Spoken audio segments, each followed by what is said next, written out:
आपको पूर्व में भी जानकारी दी गई थी कि जमालुद्दीन और छांगुर बाबा की गतिविधियों के संबंध में मुकदमा एटीएस में पंजीकृत किया गया था।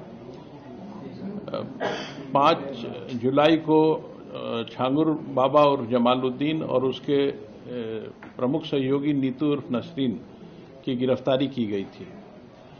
आज 7 दिवस का रिमांड यूपी एटीएस द्वारा इन्वेस्टिगेशन के दौरान इन दोनों मुख्य अभियुक्तों का लिया गया है। इनसे इस गैंग के सभी गतिविधियों, इनके मनी ट्रेल, इनके द्वारा अर्जित अवैध संपत्तियां इत्यादि की जानकारी की जाएगी। साथ ही संपूर्ण गैंग के नेटवर्क की जानकारी भी प्राप्त की जाएगी। इसके अलावा इस गैंग ने जहां जहां अवैध संपत्ति अर्जित की है, अवैध धन का इस्तेमाल करके, उन सभी की भी जानकारी की जाएगी तथा अवैध संपत्तियों को जब्तीकरण की कार्रवाई तथा उन्हें डिमोलिश करने की कार्रवाई भी की जाएगी।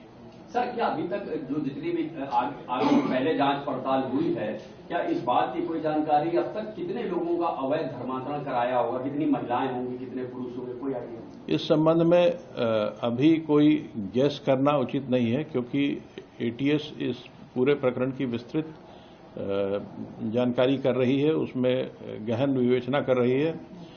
लेकिन ये इस बात की जानकारी हुई है कि लगभग 15 वर्षों से यह गैंग वहां कार्य कर रहा था और इस दौरान इसने काफी बड़ी संख्या में धर्मांतरण कराए हैं। सर, जो एफआईआर एटीएस की है उसमें जमालुद्दीन के भतीजे का भी नाम है, सबरोज का, और इसका भांजा है शहाबुद्दीन, एक नागपुर का ईदुल इस्लाम भी है। 9 नामजद आरोपी हैं, मात्र 4 गिरफ्तार हैं। 5 की गिरफ्तारी कब होगी? इस प्रकरण में जब प्रत्येक मुलजिम के विरुद्ध साक्ष्य संकलन की कार्रवाई पूरी हो जाती है, उसके बाद ही गिरफ्तारी की जाती है। एसटीएफ ने अपने जांच में काफी साक्ष्य संकलित किए थे और जहां जहां उन साक्ष्यों के बारे में पुख्ता तथ्य इकट्ठा कर लिए गए हैं, जिन मुलजिमों के विरुद्ध पुख्ता तथ्य प्राप्त हो गए हैं, उन सब की गिरफ्तारी कर ली गई है। आगे की कार्रवाई जारी रहेगी। सर, एक मोहम्मद अहमद का नाम है जो पूना में बैठा हुआ है, यहाँ कुछ लोग उसको राइट हैंड भी बताते हैं, लेकिन अब उसका बयान आ रहा है, वो खुद अपने आप को पीड़ित बता रहा है और ये बता रहा है कि छांगुर बाबा का मुख्तार अंसारी से भी कनेक्शन है। छांगुर बाबा के सारे कनेक्शंस की जांच की जा रही है। किसी भी एक व्यक्ति के बयान को